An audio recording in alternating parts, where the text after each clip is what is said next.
बिस्मिल्लाहिर्रहमानिर्रहीम अस्सलाम वालेकुम। माय नेम इज सफ़र एहसान and this is your channel physics का सफ़र। आज के इस लेक्चर में, आज की इस वीडियो में हम करेंगे 11th क्लास फिजिक्स जो कि न्यू बुक आई है इसी साल में, उसके चैप्टर नंबर 7 के एक्सरसाइज के कंस्ट्रक्टेड रिस्पॉन्स क्वेश्चंस को। ठीक है। अच्छा, इस वीडियो के अंदर आपको शॉर्ट क्वेश्चंस के आंसर भी साथ में मिलेंगे, तो कोशिश करें ये की बुक्स वगैरह से ना करें, क्योंकि मैंने देखी है डिफरेंट की बुक्स, वहां पर बहुत सारे आंसर गलत दिए हुए होते हैं, या जितना आंसर पूछा हुआ होता है उतना नहीं दिया गया होता, बीच में से कुछ चीजें खा जाते हैं। ठीक है, तो प्रॉपर आंसर नहीं होते, कुछ प्रॉपर भी होते हैं। ठीक है, तो कोशिश करें कि यहीं से नोट करके इसको फाइनल एग्जाम्स में एज इट इज अटेम्प्ट करें। तो देखते हैं हमारा फर्स्ट क्वेश्चन हमसे क्या इरशाद फरमाता है। Question number 1, which measurement of a wave is the most important when determining the waves intensity. जब आप वेव इंटेंसिटी को फाइंड कर रहे हो तो कौन सी जो मेजरमेंट है वेव की वो मोस्ट इंपॉर्टेंट होती है। अब इसके लिए ना आप सिर्फ एक रिलेशन याद रखें कि इंटेंसिटी डायरेक्टली पोर्शन है एम्पलीट्यूड के स्क्वायर के। इंटेंसिटी डायरेक्टली पोर्शन है एम्पलीट्यूड के स्क्वायर के, यानी कि इसका मतलब है कि इंटेंसिटी जो है वो डायरेक्टली पोर्शन है एम्पलीट्यूड के, तो एम्पलीट्यूड अगर आपको पता है तो इंटेंसिटी खुद ब खुद पता चल जाएगी। यानी कि the most important measurement of a wave when determining it's intensity is it's amplitude. Okay हो गया। अच्छा, एम्पलीट्यूड आप क्या होता है कि अगर हमारे पास ये वेव है, मान लो ये वेव है, तो ये जो है ना इसका हिस्सा ये वाला ये कहलाता है एम्पलीट्यूड। मतलब वेव का जो है वो बीन से मैक्सिमम डिस्प्लेसमेंट कितना है इसको हम कहते हैं एम्पलीट्यूड, या वेव की हाइट कितनी है उस हाइट को हम क्या कह देते हैं एम्पलीट्यूड। ओके हो गया। अच्छा, the intensity of a wave is directly proportional to the square of its amplitude. A larger amplitude means the wave carries more energy resulting in higher intensity. अगर एम्पलीट्यूड लार्जर होगा, मतलब ये amplitude larger का मतलब है ये छोटी सी wave है, अब ये क्या है, ये बड़ी सी वेव है, तो अगर एम्पलीट्यूड लार्जर होगा इसका मतलब है the wave carries more energy, इसका मतलब है वेव के पास मोर एनर्जी है। इसका मतलब है रिजल्टिंग इन हायर इंटेंसिटी, इसका मतलब है उसकी इंटेंसिटी भी क्या है, हायर है। तो यही उसने पूछा हुआ था कि किस चीज पे डिपेंड करती है, भाई एम्पलीट्यूड पे करती है। सही है, क्योंकि ये इंटेंसिटी डायरेक्टली प्रोपोर्शनल है स्क्वायर ऑफ एम्पलीट्यूड के। तो होप्स हो कि ये आंसर आपको समझ आ गया होगा। सही है, इतना ही उसने पूछा हुआ था बस।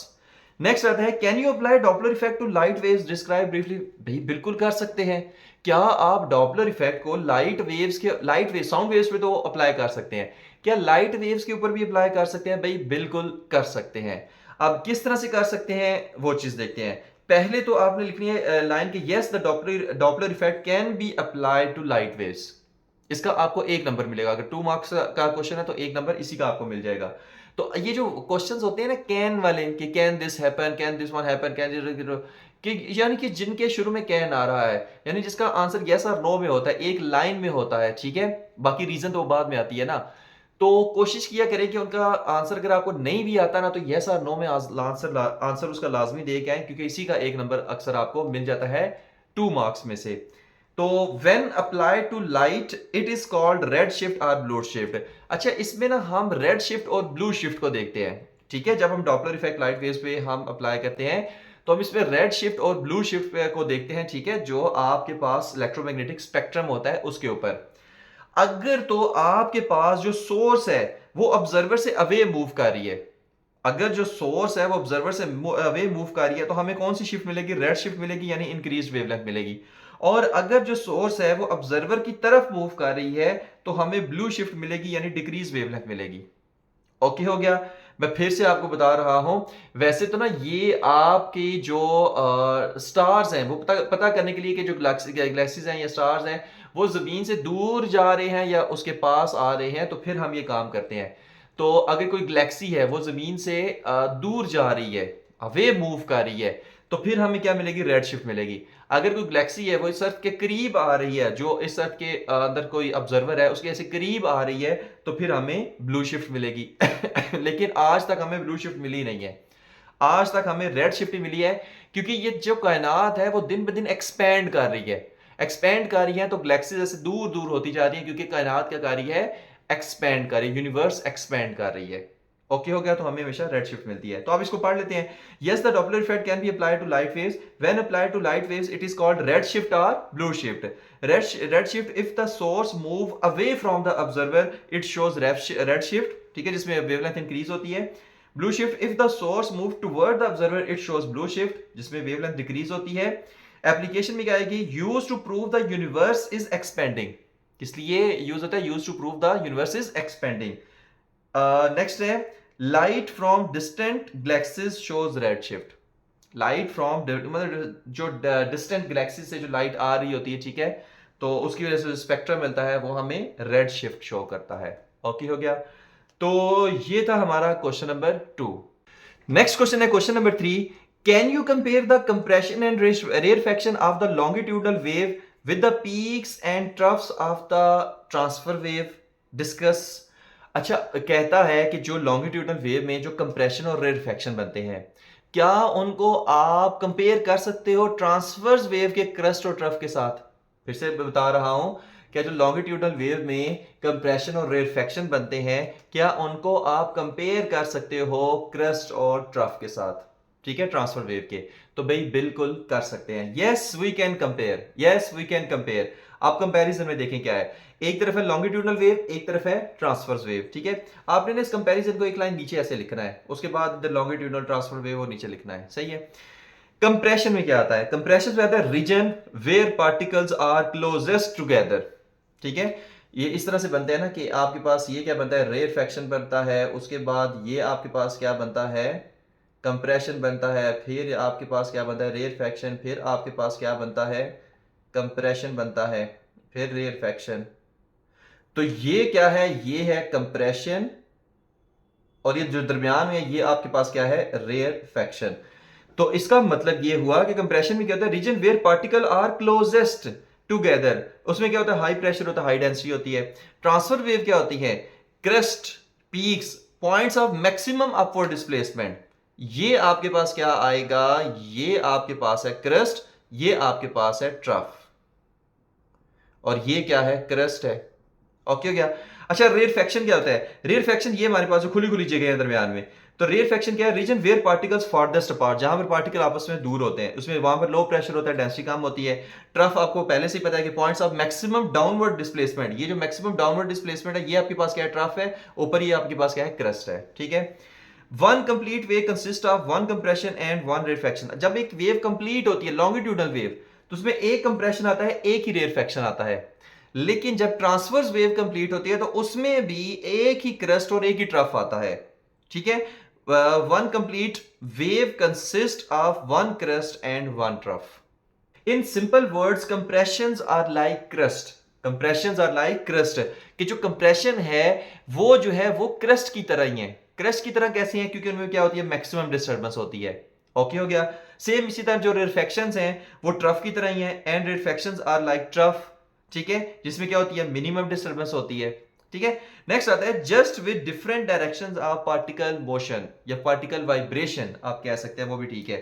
क्यों, क्योंकि लॉन्गिट्यूडल में जो वाइब्रेशन ऑफ पार्टिकल्स होती है वो इस तरह से होती है, और जो आपके पास ट्रांसवर्स वेव है उसमें पार्टिकल्स की वाइब्रेशन कुछ इस तरह से होती है, वर्टिकली, ठीक है। तो क्यों, क्योंकि आपको पता है लॉन्गिट्यूडल वेव में जो पार्टिकल की वाइब्रेशन है वो वेव की जो मोशन है, जो वेव की डायरेक्शन है उसके पैरेलल होती है, और ट्रांसवर्स वेव में जो पार्टिकल की वाइब्रेशन है, ठीक है, वाइब्रेशनल मोशन है, वो direction of motion of wave के परपेंडिकुलर होती है, ठीक है। तो इस वजह से कहते हैं कि पार्टिकल्स की जो मोशन है वो डिफरेंट डायरेक्शन में होगी, मतलब एक ऐसी हो जाएगी, एक ऐसे हो जाएगी, ठीक है। पार्टिकल की मोशन कर रहे हैं, पार्टिकल की वाइब्रेशन कर लें। तो ये था हमारे क्वेश्चन नंबर 3 का आंसर। होप सो कि आपको समझ आ गया होगा, आसान सही है, इसमें कोई इतनी खास बातें नहीं है। नेक्स्ट हमारे पास आता है question number 4। Question number 4, how should a source move with respect to an observer so that the frequency of its sound does not change, write two example. कि सोर्स और ऑब्जर्वर को, ठीक है, सोर्स ऑब्जर्वर की respect से किस तरह से उसको मूव करना चाहिए कि जो फ्रीक्वेंसी ऑफ इट्स साउंड है वो चेंज ना हो, कि जो फ्रीक्वेंसी ऑफ साउंड है वो चेंज ना हो। और आपने क्या करने हैं, दो एग्जांपल्स भी देनी है, ठीक है। अब देखिए कैसे जो फ्रीक्वेंसी ऑफ साउंड है वो चेंज नहीं होगी, ठीक है। If the relative velocity between source and observer is zero, there will be no change in frequency of sound. अगर सोर्स और ऑब्जर्वर की जो रिलेटिव वेलोसिटी है वो अगर जीरो हो जाए तो फ्रीक्वेंसी ऑफ साउंड में कोई चेंज नहीं होगा। मतलब जो फ्रीक्वेंसी ऑफ साउंड सुनेगा ऑब्जर्वर, उसको उसमें कोई चेंज सुनाई नहीं देगा। अब रिलेटिव वेलोसिटी जीरो कैसे होती है वो चीज देखें। यहां पर हमने टू एग्जांपल्स उसकी दी हुई है। पहले ये सेकंड वाली एग्जांपल पढ़ लेते हैं ताकि ये ब्लू वाली जो दो पॉइंट्स दो लाइंस है वो आपको समझ आए। कहते हैं source and observer are moving in same direction. मान लें आपके पास ये एक कार है, वो भी इसी डायरेक्शन में मूव कर रही है, और ये जो ऑब्जर्वर है ये भी इसी डायरेक्शन में मूव कर रहा है। ठीक है, source and observer are moving in the same direction with same velocity. अब ये नहीं है कि सेम डायरेक्शन में मूव कर रहे हैं, सेम डायरेक्शन के साथ साथ सेम वेलोसिटी के साथ भी मूव कर रहे हैं। मतलब ये नहीं हो रहा कि गाड़ी आगे निकल गया या ऑब्जर्वर आगे निकल गया, भाई साथ साथ चल रहे हैं। तो मुझे बताएं ऑब्जर्वर को जो साउंड सुनाई दे रहा है वो कम सुनाई दे रहा है या ज्यादा सुनाई दे रहा है? यानी आहिस्ता आहिस्ता उसको जो साउंड सुनाई देगा वो ज्यादा होता जाएगा या कम होता जाएगा? आप कहेंगे कि सर क्योंकि ये दोनों साथ साथ चल रहे हैं लिहाजा फ्रीक्वेंसी ऑफ साउंड में कोई चेंज नहीं आएगा। ओके हो गया। अच्छा, इनकी रिलेटिव वेलोसिटी के बारे में क्या आपका कहना है? भाई रिलेटिव वेलोसिटी इनकी जीरो है, मतलब एक दूसरे की रिस्पेक्ट से इनकी क्या वेलोसिटी है वो जीरो है। सही है, क्योंकि आपको पता है वेलोसिटी जब सेम डायरेक्शन में हो तो सब्ट्रैक्ट होती हैं। अगर इसकी 4 है तो इसकी भी, अगर दोनों की 4 है, दोनों की वेलोसिटी 4 मीटर पर सेकंड है, इसकी भी 4 मीटर पर सेकंड, इसकी भी 4 मीटर पर सेकंड, तो अगर सेम डायरेक्शन में हो तो सब्ट्रैक्ट हो जाती है 4 - 4 0 रिलेटिव वेलोसिटी निकालने के लिए, और अपोजिट डायरेक्शन में अगर जा रहे हो तो एड अप हो जाती हैं, याद रखना है। सही है, तो सेम डायरेक्शन में लिहाजा कैंसिल एक दूसरे को कर देंगे। ठीक है, तो रिलेटिव वेलोसिटी क्या हो जाएगी? जीरो हो जाएगी। लेकिन शर्त क्या है? सेम डायरेक्शन हो, सेम वेलोसिटी हो। Relative velocity zero, frequency of sound में नो चेंज। अच्छा, अब नेक्स्ट इसमें क्या कहा है एग्जांपल 1 में, a sound source moves in a circle around a stationary observer is an example where the frequency heard remains unchanged because the distance between them stays constant. Okay, okay, कहता है कि हमारे पास अगर ये ऑब्जर्वर है, ठीक है, और सर्कल के अंदर मान लो एक जो गाड़ी है ना, ऐसे वो मूव कर रही है साउंड बजाते हुए। सही है। अच्छा, अब साउंड बजाते हुए जब ये मूव कर रही है तो मुझे बताओ सर्कल में जो ऑब्जर्वर है ना वो सेंटर पे स्टेशनरी खड़ा हुआ है, सर्कल में अगर ऐसे सोर्स मूव कर रही है ऑब्जर्वर के राउंड अबाउट, तो मुझे बताएं क्या ऑब्जर्वर और सोर्स का डिस्टेंस चेंज होगा? नहीं होगा। अगर सोर्स इधर पहुंची है तब भी डिस्टेंस सेम, सोर्स इधर पहुंची है तब भी डिस्टेंस सेम, सोर्स इधर पहुंची है तब भी डिस्टेंस सेम, क्योंकि रेडियस सेम रहता है। ठीक हो गया। तो अगर डिस्टेंस ही चेंज नहीं हो रहा तो फिर हमारे पास फ्रीक्वेंसी ऑफ साउंड में कोई चेंज नहीं होगा। यानी अगर ट्रेन हॉर्न बजाती हुई अगर आपकी तरफ आ रही है ना, तो आप कह रहे हैं कि डिस्टेंस कम हो रहा है लिहाजा आपको साउंड ज्यादा सुनाई देगा। अगर ट्रेन आपसे दूर जा रही है हॉर्न बजाते हुए तो आप कहेंगे डिस्टेंस ज्यादा हो रहा है लिहाजा साउंड आपको कम सुनाई देगा। लेकिन यहां पर कोई डिस्टेंस में चेंज नहीं आ रहा। कब? जब जो ऑब्जर्वर है वो दरमियान में खड़ा हुआ है सर्कल के, और सर्कल के ऊपर सर्कमफ्रेंस के ऊपर गाड़ी क्या कर रही है या सोर्स क्या कर रही है? मूव कर रही है हॉर्न बजाते हुए। तो ऑब्जर्वर को एक जैसा ही साउंड सुनाई देता रहेगा बेशक इस सर्कल में 100 चक्कर लगा ले। सही है। तो इस तरह कहता है sound source moving in a circle around a stationary observer is an example where the frequency heard remains unchanged. ठीक है, because the distance between them stays constant. Okay हो गया। तो होप्स हो कि ये आपको समझ आ गया होगा। आसान सा क्वेश्चन है, कोई मुश्किल नहीं है। तो relative velocity source and observer में अगर जीरो हो तो no change in frequency of sound. दो एग्जांपल्स उसने पूछी थी वो भी हमने दे दी हैं। अच्छा, नेक्स्ट जो लास्ट क्वेश्चन है कंस्ट्रक्टेड रिस्पांस क्वेश्चन है चैप्टर नंबर 7 के, वो आपके पास आता है जी क्वेश्चन नंबर 5। ओके हो गया। Why is it difficult to recognise beats when the frequency is greater than 10 hertz? अगर जो फ्रीक्वेंसी का डिफरेंस है, ठीक है, when the frequency mean when the difference in frequency जो है वो ग्रेटर देन 10 हर्ट्ज हो, तो आपको जो बीट्स है वो सुनने में बड़ा मुश्किल महसूस होता है या सुनाई नहीं देती। ठीक है, तो ऐसा क्यों है? एग्जाम्पलीफाई का मतलब है कि एग्जाम्पल भी देनी है। अब हम चलते हैं इसके आंसर की तरफ। We can not recognise beats when the frequency difference is more than 10 hertz. अब यहां तक तो क्वेश्चन ही हो गया, उसी पे तो आपने लिखा वी कैन नॉट, बाकी तो सारा क्वेश्चन ही हो गया। अब आंसर है बिकॉज। क्यों ऐसा है जी? The beats occur too fast, इतनी तेजी से बीट्स प्रोड्यूस होती हैं कि हम उसको रिकॉग्नाइज ही नहीं कर सके। Our ears can not follow them, हमारा ईयर उसको फॉलो ही नहीं कर सकता। Instead of hearing ups and downs in sound we hear continuous tone.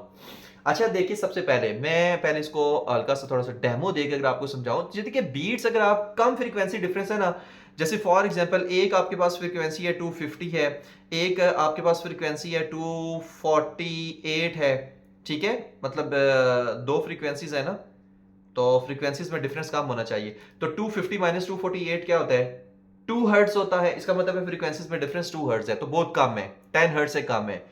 तो अगर फ्रीक्वेंसीज में डिफरेंस कम आए, जैसे इसमें 2 हर्ट्ज हो रहा है, तो बीट्स आपको पता है कैसे सुनाई देंगी, टीणी टीणी टीणी।